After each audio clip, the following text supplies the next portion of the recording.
I told you that when I joined the Redeemed Christian Church of God and I became a worker, I became the interpreter, the translator for my father in the Lord. At that time, I was the most educated in the church. Not now.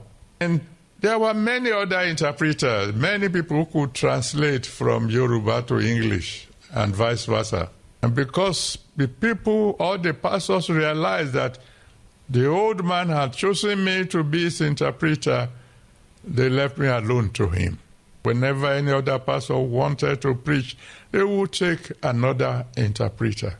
And unknown to me, I became arrogant. I've become the big man, the interpreter for the general superintendent. And then one day, one pastor, I don't know what got into him, came to me and said, "Brother, you are interpreting for me today."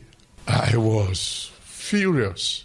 I didn't show it, but I was. He didn't know that I am, as it were, set aside for the general superintendent. I interpreted for him because in the Redeemed Christian Church of God, a worker doesn't say no, sir, to the pastor. You don't dare. But if he knew what was going on in my mind, he would have asked me to please go and sit down. He would have taken somebody else.